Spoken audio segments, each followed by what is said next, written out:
नमस्कार। जैसा कि कल तक आपको 4 वीडियो में पाठ के बारे में अध्ययन कराया जा रहा था कि लेखिका और उसकी बहनें किस प्रकार का स्वभाव था, किस प्रकार का उनका व्यवहार था। अब आगे देखें। लेखिका की दादी ने लेखिका की माँ के लिए पहली लड़की के लिए मन्नत मांगी कि मैं नहीं, मेरी बड़ी बहन मंजुल भगत थी। घर का नाम था रानी और बाहर का नाम था मंजुल। लेखिका का अवतार हुआ मंजुल भगत, क्योंकि लिखना शादी के बाद में शुरू किया था, अतः अपना नाम बदलकर पति का नाम ग्रहण करने में कोई हीन भावना आड़े नहीं आई। इसलिए पैदाइशी उन्होंने अपना जैन नाम छोड़ दिया और भगत बनी। लेखिका कहती है कि दूसरे नंबर पर मैं थी। मेरे घर का नाम उमा था और बाहर का नाम मृदुला।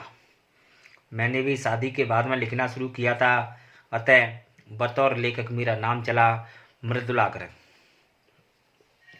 मुझे याद है जब हमने लिखना शुरू किया, उससे पहले कुछ नारीवाद का चलन हुआ था, अर्थात वहाँ पर नारियों को बड़ा महत्व दिया जाता था। शादी के बाद नाम न बदलने का रिवाज उसी ने चलाया। मन्नू भंडारी का हवाला देकर उसने पूछा भी जाता है कि आप लोग इतने पोंगापंथी घर गुस्सू क्यों हो। पोंगापंथी माने पुराने विचारों को मानने वाले, तथा घर गुस्सू का मतलब होता है घर में ही घुसे रहने वाले। नाम क्यों बदला?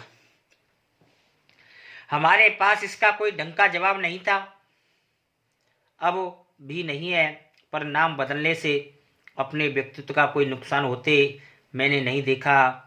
पूछने को तो पिताजी से लोग यह भी पूछते कि 5 बेटियों से आपका मन नहीं भरा, जो हर बेटी के 2-2 नाम क्यों रखे हैं।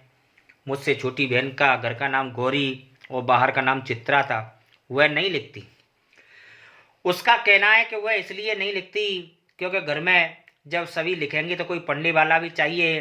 खैर, उसके लिए बाद 4वीं-5वीं बेटियां पैदा हुई। पिताजी ने इतनी बात जमाने की सुनी कि उनका एक ही नाम रखा, रेणु और अचला। 5 बहनों के बाद मेरा छोटा भाई हुआ जिसका नाम राजीव था। मज़े की बात यह है कि बीच की 2 बहनों ने ही लेखन से बची। अचला और राजीव फिर से लिखना प्रारंभ किया। अचला मुझसे 8 साल छोटी है और वक्त के बदलाव की लाज रखते हुए वे हिंदी में न लिख करके अंग्रेजी में लिखा करती थी, और राजीव फिर से हिंदी के हवाले हो गया। अर्थात लेखिका कहना चाहती है कि हम सब भाई बहन सभी लिखा करते थे और मेरा भाई राजीव भी हिंदी में लिखने लगा। हम 4 लिखते हैं, पूरा खानदान हमको पढ़ता है, मेरी ससुराल में कोई भी नहीं पढ़ता। इस तथ्य को हजम करने में मुझे काफ़ी वक्त लगा। उसके बाद कई फायदे भी नज़र आने लगे। कम से कम घर के भीतर ही मुझे हिंदी की आलोचना बुद्धि से 2-4 नहीं होना पड़ता, क्योंकि जो कमियां होती थी उन कमियों को घर वाले उजागर करते थे और मैं उन कमियों को सुधारने का प्रयास करती। खैर, मैं तो नहीं उन अदेवियों की बात कहना चाहती हूँ जो परदादी की मन्नत के नतीजन धरती पर आई और लेखिका बनी। जो बनी उन्हें सांस लेने की ज़रूरत कुछ ज़्यादा हो, समझ में आता। जैसा मेरे पिताजी ने एक बार मंजुल से कहा, कोई दम नहीं घुटता, सांस लेने की ज़रूरत ही ज़्यादा है। पर यहाँ तो हम शेर तो गैर लेखिका सवा शेर थी। 4थे नंबर वाली रेणुका का आलम तो ये था कि गर्मी की दोपहर में स्कूल से वापसी पर जब गाड़ी उसे और छोटी बहन को बस स्टैंड पर लेने गई तो रेणुका ने उसमें बैठने से इनकार कर दिया। उसका कहना था, क्या कहना था? उसका कहना था कि थोड़ा सा रास्ता है, बैठकर तय करना सामंत शाही का प्रतीक है, जो शायद था। पर पिताजी के अतिरिक्त लाड़ का भी प्रभाव था और रसोइयों को खाना खिलाकर जल्दी फारिग हो जाने की लाचारी भी थी।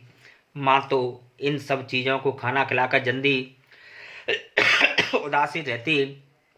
पिता काफ़ी कुड़ते भुनते थे जब देखते हैं कि अचला गाड़ी में बैठी चली आ रही है और रेणुका पीछे पीछे पसीना से तरबतर, खाराम खाराम माने धीरे धीरे। तो बचपन में एक बार चुनौती दिए जाने पर जनरल तिमैया को पत्र लिखकर उसका चित्र मंगवा लिया, जो एक मोटरसाइकिल जवान सवार आकर उसके हाथ में दे गया। पड़ोस में उस छोटी बहन का रुतबा काफ़ी बड़ा था। गाड़ी में बैठने के साथ उसे इम्तिहान देने से भी परे था। स्कूल में जैसे तैसे पास कर लिया। जब बीए के इम्तिहान देने की बारी आई तो वह अड़ गई। पहले मुझे समझाओ कि बीए करना जरूरी क्यों है, क्योंकि जब घर वालों ने कहा कि बेटा बीए के पेपर देना आवश्यक है तो वह पूछने लगी कि मुझे ये तो बताओ कि बीए करने से होगा क्या।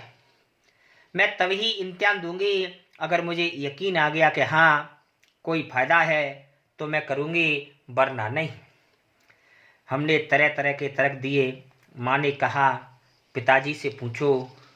तब पिताजी ने कहा कि नौकरी कर पाओगी, शादी कर पाओगी, लोग तुम्हारी इज्जत करेंगे, वगैरह वगैरह। लेकिन कोई भी तर्क उसे विश्वसनीय नहीं लगा, न रेणु को न खुद उन्हें। आखिर उसी कुतर्क का सहारा लिया जो युगों युगों से चला आ रहा है कि बेटा माँ बाप के काम आता रहा है, क्योंकि बीए करो, क्योंकि मैं कह रहा हूँ तो करो। रेणु ने बीए तो कर लिया, लेकिन केवल सिर्फ पिता की खुशी के लिए, यानी पास होने लायक नंबर आए। सच बोलने में वह माँ से 2 कदम आगे थी। गनीमत यह हुई कि आधा समय उसने सच सुनकर लोग सोचते थे कि वह मजाक कर रही होगी, इसलिए बिना मेहनत वह लोगों को हंसाए रख लेती थी। आज भी कोई इत्र भेंट करता है तो वह कहती है नहीं चाहिए, क्योंकि मैं तो रोजाना नहाती हूँ। इस प्रकार आपका जो पाठ है वह चलता रहेगा। कल आपको नेक्स्ट वीडियो में पढ़ाया जाएगा। तब तक के लिए नमस्कार।